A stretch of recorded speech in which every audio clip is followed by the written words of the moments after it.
I'm recording this more for me than anything else. Just a place where I can document the details and try to see if there's a missing link or something I may have missed. It started about 2 months ago, in the middle of a bleak winter.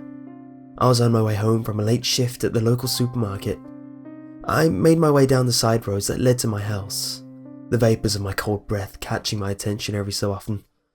I was nearing the last few turns when I saw a figure.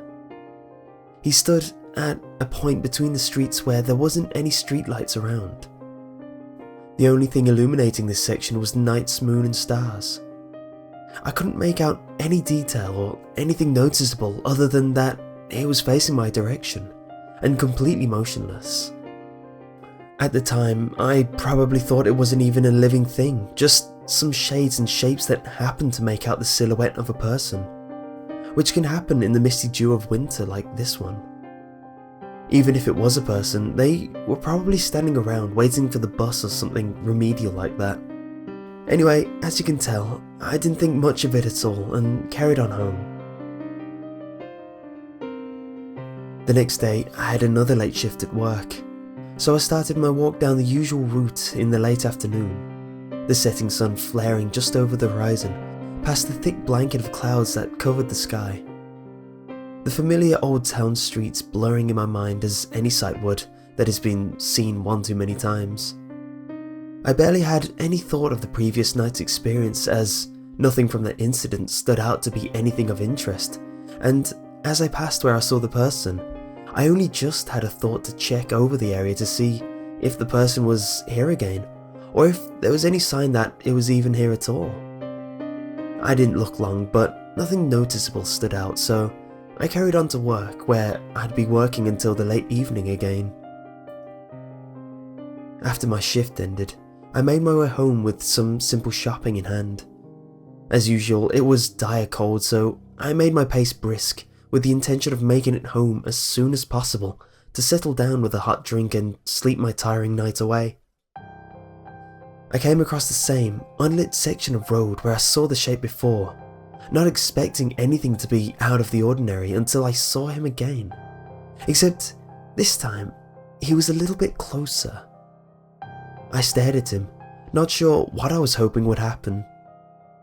What unsettled me was the fact that he wasn't just standing still, but pretty much almost unmoving. There wasn't any sense of him breathing. He was static.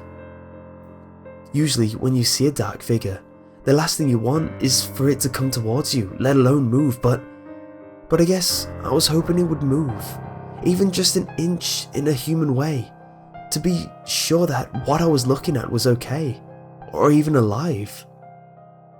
It unsettled me too much to approach him, so I just briskly walked along the other side of the road home to avoid any confrontation. The next day or two, things were pretty mellow. My shifts were during the day and my walk home was also during the day, which was what I was supposed to be contracted for at work. And during this brief period, I never saw any sign of the person, so I put the incident behind me once again and moved on.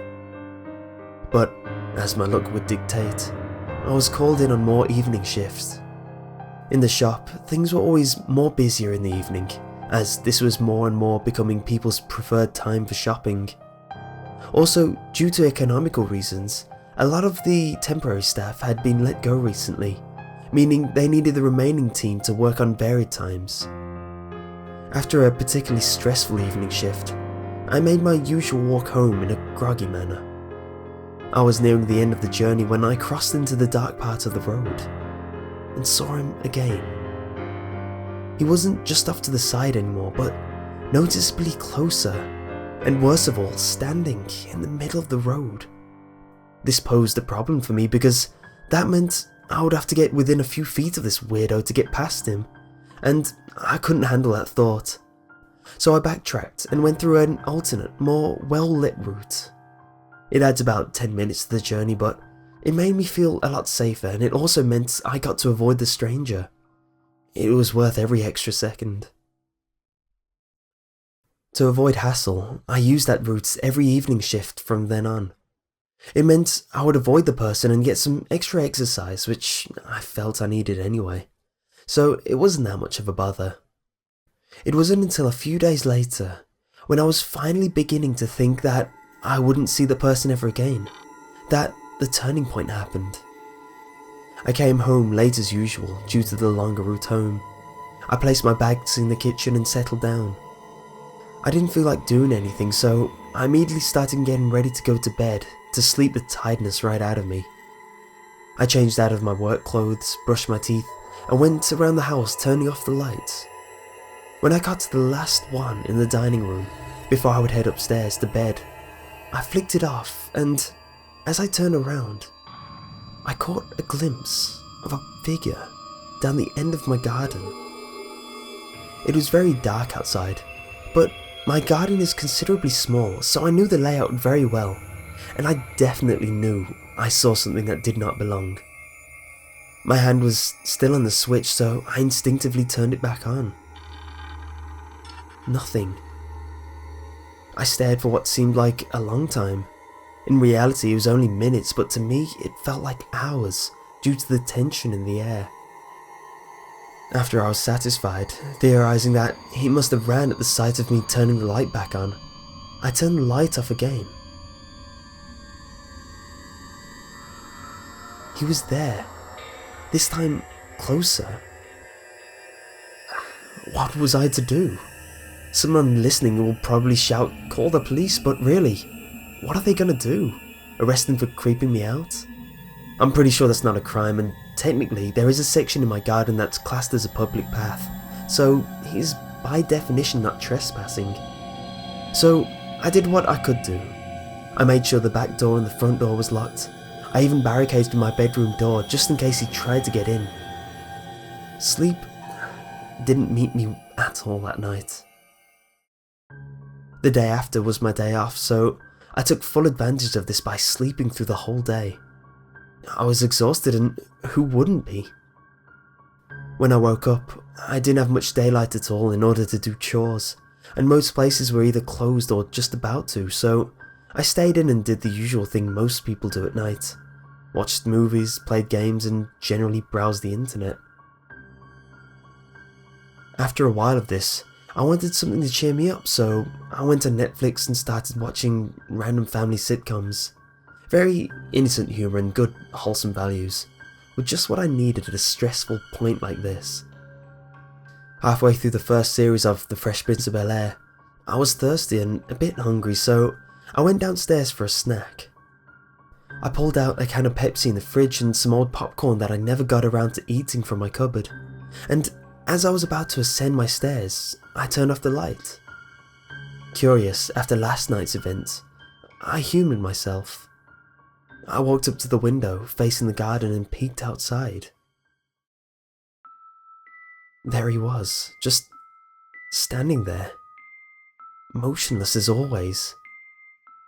I couldn't believe it. I was more dumbfounded than anything, simply confused as to why this person was stalking me. I rushed back to the light switch, turned it back on and jolted back to the window in hopes of seeing who this person was. Whether it was someone I know playing a prank or a well-known serial killer, it didn't bother me at this point. I just wanted to know, but even while I was dashing towards the window, not too far away from the light switch, he was gone. I didn't know how to feel because whatever was happening was not adding up. It wasn't until I turned the light off in frustration that I made my first startling discovery. It was the light. He was again there, and closer, only a few feet away from my window. Out of sheer fear, I turned the light back on and proceeded around the house, reaching my hand around dark corners and turning on the lights.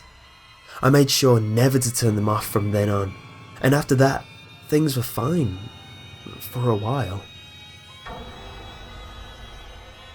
The following week, I made sure only to travel along well-lit roads and never cross into any places of darkness. Doing this, I managed to revert partially back to a normal life. My eating started to become more regular. I was managing to actually sleep at night. Everything was incident-free until one evening. After another lazy day of Netflix and junk food, I went downstairs to refresh my soda supply in the kitchen. To keep out the cold from the kitchen to the rest of the house, I closed the door. I opened my fridge, grabbed a few cans, and just as I closed the fridge, the kitchen light bulb blew. My head turned to the bulb by instinct, but looking at it, I knew what this meant. My attention was then immediately taken to the other end of the kitchen. There he was, only a few feet away. He was no longer lurking outside my house, but he appeared inside. I could actually see details now. He stood there, rigid as ever. His face bore the contours of age on his skin. His clothes were no different, being measly black rags tattered around his body. In the dark, I couldn't see his eyes, but I knew they were focused purely on me. I noticed only one of his arms was down his side. The other hand's index finger was hushed against his lips, like when one is trying to shush someone. Other than being able to see him more clearly, now that there wasn't any walls or windows between us, I could now hear him heavily breathing with deep grunts, like an animal excited for the kill. All this information sank in between the time it took me to panic and open the fridge door for the meat bulb to barely illuminate the kitchen. The cold air from the freshly opened fridge brushed my face as I turned back to see him no longer there. It took one more similar incident like this for me to go full-blown paranoid. I was walking through the dining room to the kitchen when the bulb went. This completely took away my trust of all my rooms except my bedroom. This time, he appeared so close I could feel his breath roll off my skin. The smell was so putrid when it hit my senses that it didn't take me long to flinch backwards and throw up. I turned around and scattered towards the door, reaching in a panic and almost pulling the thing off its hinges to get it open. The luminescence from the other room soon filled most of the dining room, and with it, the apparition left. I've done some research on the back end of the internet describing what's been happening, as hypothetical situations of course, and the only similarly related lore is the one of the Abstergo, or the Abstergo Man. A myth of a fallen angel that was condemned by the gods to wander the earth in search of the perfect person. If the person he chooses was perfect, then he would be free and allowed back into paradise. It seems he didn't get a good deal, as to find a perfect person is not an easy task, I can imagine.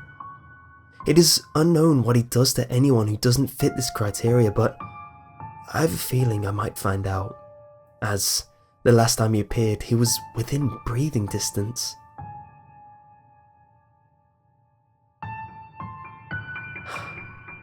I'm currently in my room with the lights on, and as a precaution, a dozen lamps scattered around the place, all turned on.